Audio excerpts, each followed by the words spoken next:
আলেমদের ঐক্য ঐক্য শেখ হাসিনার বাঁশ খাওয়ার পর আমরা তারপরে বুঝছি আলেমদের ঐক্য হওয়া দরকার। শেখ হাসিনা যখন গ্রেপ্তার করছে তখন কি দেখছে কাউমি নাকি আলিয়া নাকি অমুক নাকি তমুক? দেখেছে? যেভাবে গুনবি সাহেবকে ধরেছে, এজাজ সাহেবকে ধরেছে, সেভাবে আমির হামজা সাহেবকেও ধরেছে না? তখন কি তারা বলেছে না তুমি তো কাউমি, তোমাকে মারা যাবে না? বলেছে না। অত্যাচারের কাহিনীটা শুধু তাদের থেকে একটু শুনেন ভাই। আমি শুনছি সরাসরি, আমি শুনেছি চোখের পানি। আজকে আমির হামজা সাহেব আগে কিন্তু এরকম উল্টাপাল্টা কথা বলতো না, বলতো, কিন্তু তাকে যে পরিমাণ অত্যাচার করা হয়েছে আমি তার আইনজীবী হিসেবে আমি জানি তার শরীরের 80% কিচ্ছু রাখে নাই, তার মাথায় কাজ করছে না। তো এই পরিমাণ অত্যাচার করা হয়েছে। নিজে বলে ভুল করে আবার ক্ষমা চাচ্ছে, কেন? অবস্থা নেই তো। এই পরিমাণ অত্যাচার করা হয়েছে, এই পরিমাণ অত্যাচার করা হয়েছে। অত্যাচারের কাহিনী শুধু তার থেকে সামনে বসে একটু শুনেন ভাই, একটু শুনেন। আপনারা তো হুট করে একটা কথা বললে তাকে কাফের বানা দিচ্ছেন। একটু শুনেন কতটুকু অত্যাচার পাইছেন আপনি, কতটুকু অত্যাচার আপনি এর মধ্যে সহ্য করেছেন। একটু শুনেন ভাই।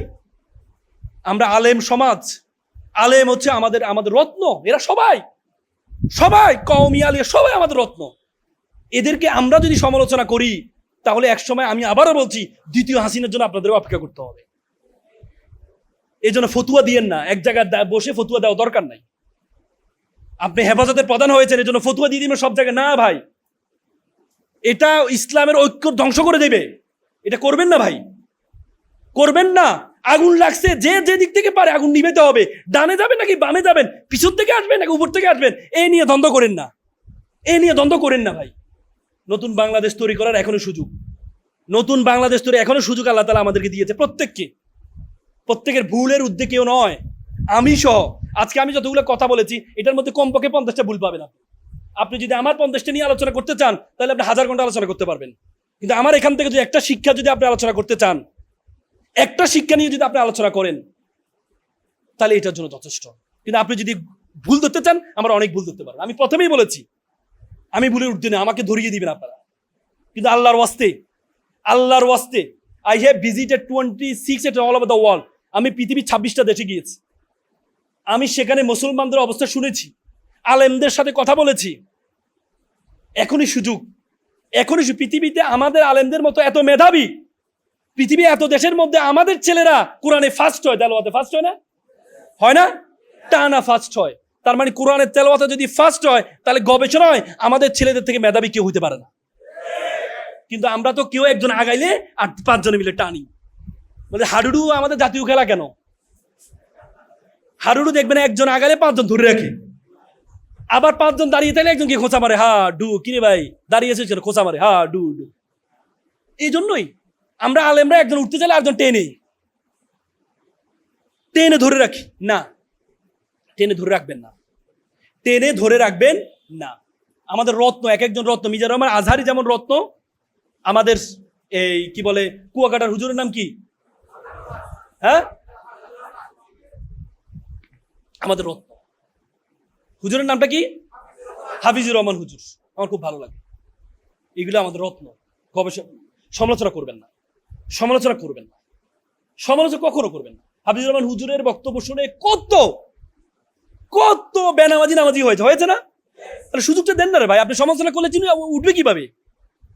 আমি তো শুনেছি উনি এক পর্যায়ে রেকর্ডিং করাই বন্ধ করে দিয়েছেন।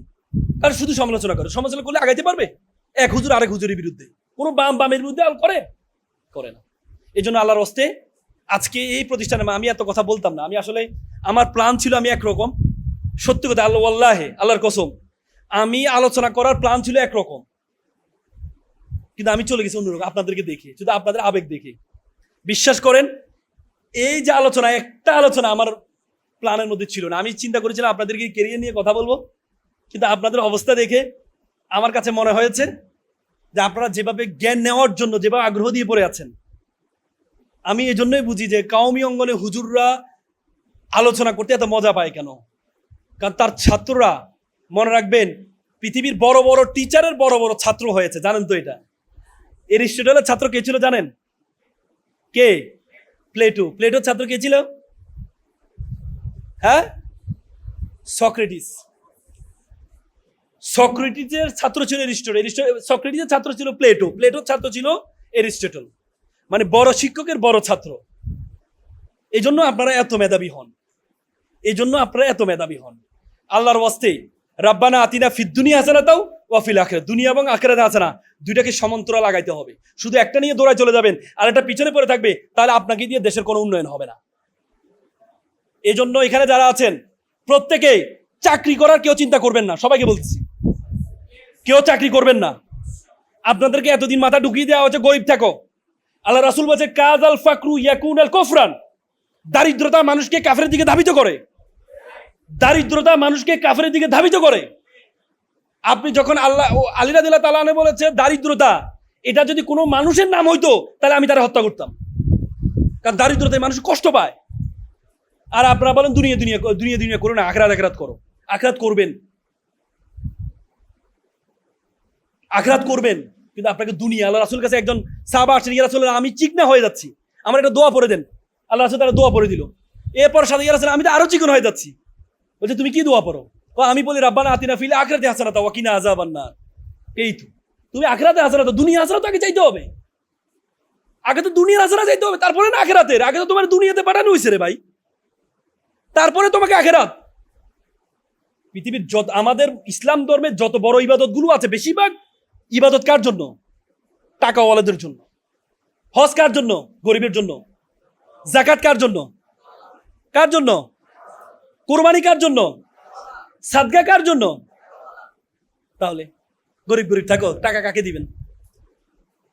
পৃথিবীতে আমি অনেক দেশে গিয়ে খ্রিস্টান কোনো বড় ধরনের যে তাদের প্যাগোডা গুলো আছে, কোনো প্যাগোডা টাকা দিয়ে পরিচালনা করা হয় না। রাষ্ট্র দেশে অর্থায়ন করে। আমাদের দেশে কেন প্রতিদিন শুক্রবারের টাকা উঠাইয়ে করতে হবে? রাষ্ট্র পরিচালনা করতে হবে, রাষ্ট্র প্রত্যেকটা মসজিদ পরিচালনা করতে হবে, রাষ্ট্র মুয়াজ্জিনের বেতন দিতে হবে। 5,000 টাকা একটা রিক্সা চালক মাসে 50,000 টাকা ইনকাম করে, তাহলে একজন মুয়াজ্জিন সারাদিন 24 ঘন্টা সে ডিউটিতে মুসলমানে এই মসজিদে, তাকে কেন মাত্র 5,000 থেকে 7,000 টাকা বেতন দেওয়া হবে? এটা আমাদের ধর্মকে অপমান করা হয়।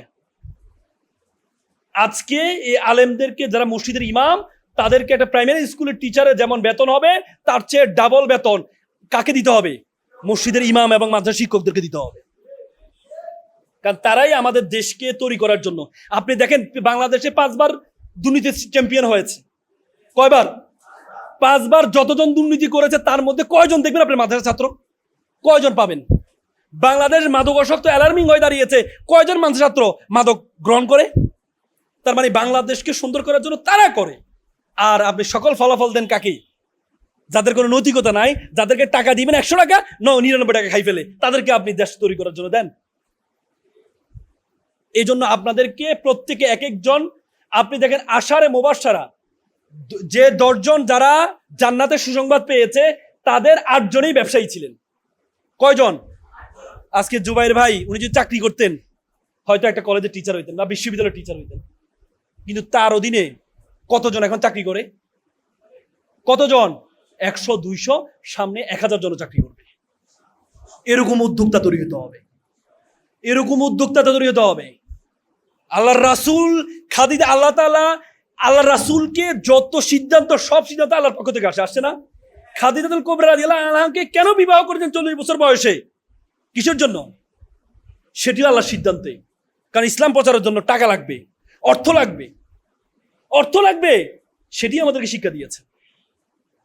এই জন্য আপনাদেরকে সম্পদ উপার্জন করতে হবে উইথ মোরালিটি, নৈতিকতা সহকারে। সম্পদ উপার্জন করতে গিয়ে অনৈতিক হওয়া যাবে না, মাহরুম হওয়া যাবে, মানে হওয়া যাবে না। কারণ প্রত্যেকটা ধনীদের সম্পদের মধ্যে কার হক আছে?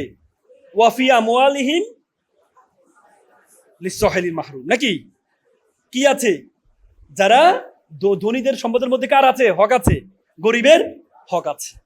তো সুতরাং আমি আর কথা বলবো না, আমি আপনাদেরকে এইটি বলবো, আপনারা সবাই এক একজন বড় বড় উদ্যোক্তা হবেন, এক একজন এক একটা আহম্মদ এডুকেশনের মতো একটা শিক্ষা প্রতিষ্ঠান দিতে পারবেন তো? ইনশাআল্লাহ আগামীর বাংলাদেশ ইসলামের বাংলাদেশ, আগামীর বাংলাদেশ মক্কা মদিনা যে শিক্ষা, রহমত সাকিনা যে শিক্ষার মধ্যে আছে, সেই শিক্ষার বাংলাদেশ। সকলে ভালো থাকবেন, সুস্থ থাকবেন। আসসালামু আলাইকুম।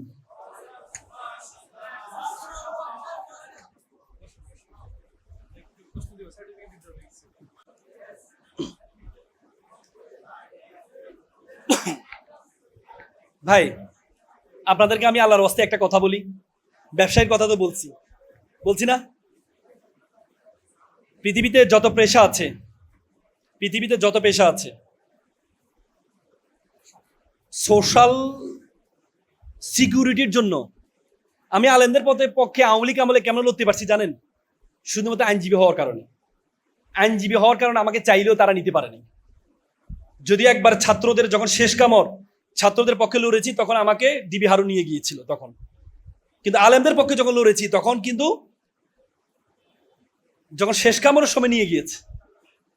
আজকে আমরা অনেক সময় বলি যে ওকালতি এটা হারাম ব্যবসা, বলি না? পৃথিবীতে 3টা পেশা আছে সবচেয়ে আলোচিত, সবচেয়ে সমালোচিত। একটি হচ্ছে পুলিশ, একটি ডক্টর, একটা আইনজীবী। কারণ পৃথিবীতে মানে মানুষের সাথে রিলেটেড প্রফেশন হচ্ছে 3টা, যারা প্রত্যেকটা মানুষের সাথে তার সম্পর্ক আছে। আমার আইনজীবী শিশুও হয়, আমার ক্লায়েন্ট শিশুও হয়, আমার ক্লায়েন্ট যুবকও হয়, বৃদ্ধ হয়, বনিত হয়। কিন্তু একজন শিক্ষক তার কিন্তু ছাত্র কিন্তু সবাই হয় না। তার মানে পুলিশেরও সেম, সকল ধরনের মানুষের সাথে তার এঙ্গেজমেন্ট থাকে। ডাক্তারও সেম, সকল ধরনের মানুষের সাথে এঙ্গেজমেন্ট। এই জন্য এই 3টে পেশা সবচেয়ে বেশি আলোচিত, সবচেয়ে বেশি সমালোচিত। আমি যখন কারো পক্ষে দাঁড়াই, বিপরীত পক্ষ যে আছে সে বলে যে এর চেয়ে খারাপ মানুষ আর কেউ হতে পারে না। আমি যে কোনো একজন সচিবের পক্ষে একটা মামলা দাঁড়িয়েছিলাম, তো সচিবের ওয়াইফ মামলা আমার সাথে টিকতে পারছে না। তো পরবর্তীতে সে বলতেছে একজন আমাকে ঠেকানোর জন্য একটা ভালো আইনজীবী দরকার। তো সে ওই আমাদের যেখানে গাড়ি রাখে কোর্টের, তো সে জানে যে যাদের গাড়ি আছে তারা মনে বড় আইনজীবী। সে গাড়ির ড্রাইভারদের কাছে জিজ্ঞেস করতেছে এখানে ক্রিমিনাল ভালো লয়ার কে আছে। তো আমার ড্রাইভারকে বলছে ওই স্যার হচ্ছে ভালো ক্রিমিনাল, উনি ভালো ক্রিমিনাল এই মামলা করে। তা আমার ড্রাইভারের কাছে আসি বলতেছে আপনার স্যার আমার একটা মামলা আছে, আপনার স্যার আমার মামলাটা লড়বি কিনা, আপনার স্যারের কার্ডটা দেন তো। কার্ডটা দেখে এই তো সবচেয়ে খারাপ আইনজীবী ওরে, মানে আমি হচ্ছে তার বিপক্ষে। এবার আমার ড্রাইভার না স্যার তো অনেক ভালো মানুষ। না খারাপ। কেমনে বলেন খারাপ? আমার বিপক্ষে লয়ার। এবারে আচ্ছা তোমার একটা কথা বলি, তোমাকে একটা কথা বলি, তুমি তোমার ড্রাইভারকে বলতেছে তুমি একটা কাজ করতে পারো, তোমার স্যারকে বলবে আমার মামলাটা লড়ার জন্য আমি ডাবল টাকা, সে যা টাকা দেয় আমার সাবেক স্বামী আমি ডাবল টাকা দিব। তখন বলতে ঠিক আছে আপনি ফোন দেন স্যারকে। তো পরে সে আমাকে ফোন দিল। ফোন দেওয়ার পর আমার বলতেছে আমি পরিচয় দিব না, আমি বলবো আপনি আমার যে কোনো একটা মামলা, আমার বিপরীত পক্ষ লয়ার, আপনি আমার মামলাটা চালাবেন, আমি আপনাকে ডাবল টাকা দিব। আমি তো গলা শুনেই বুঝে গেছি এটা কে। আমি বললাম দেখেন আমি ন্যায়ের পক্ষে আছি, আমি মিথ্যার পক্ষে নাই। আপনি কে আমি জানি, আমি আপনার মামলা লড়তে পারবো না। এটা বলার উদ্দেশ্য হচ্ছে আপনি যখন কারো পক্ষে যাবেন, বিপরীত পক্ষ, ধরেন আপনি একটা আসামি ধরতে গেলেন পুলিশ, তখন ওই আসামির পরিবার মনে করেন এই পুলিশের মতো খারাপ কি আর কেউ আছে? মনে করে না? হ্যাঁ, অথচ তার স্বামী আসামি, তারপরেও সে মনে করে পুলিশ হচ্ছে সবচেয়ে খারাপ। আবার অন্যরা যারা ভিকটিম তারা মনে করছে না পুলিশ ভালো। এজন্য আইন পেশা, পৃথিবীতে বড় বড় যারা মানুষ আছে সবাই কিন্তু আইনজীবী ছিল। মহাত্মা গান্ধী আইনজীবী ছিলেন, নেলসন ম্যান্ডেলা আইনজীবী ছিলেন, তারপর হচ্ছে আপনার এই আমেরিকার রিসেন্টলি যিনি সাবেক প্রেসিডেন্ট কে ছিলেন, জো বাইডেন, তিনি আইনজীবী ছিলেন।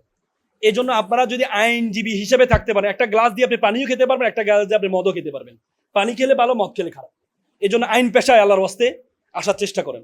আপনারা যদি আসতে পারেন, মানুষ সবচেয়ে বেশি অসহায় হয় হসপিটালে গেলে এবং কোর্টে গেলে। আপনি মানুষের খেদমত করতে পারবেন। আমার চেম্বারে বড় করে লেখা আছে যদি কোনো মাদ্রাসা শিক্ষার্থী হয় তার জন্য ফ্রি, আমি আইনি সেবা দিই ফ্রি। মসজিদের ইমাম হলে তার জন্য ফ্রি, এতিম হলে তার জন্য ফ্রি। এবং কেউ যদি বিবাহ করে তার জন্য, যুবক অবস্থা বিবাহ করে তার জন্য বিবাহটা আমি ফ্রি করে দিয়েছি। কিন্তু ডিভোর্সের খরচ ডাবল। এই জন্য আপনারা চাইলে বিবাহ যদি করতে চান আইসেন, আমি ফ্রি বিয়ে করে দিব ইনশাআল্লাহ।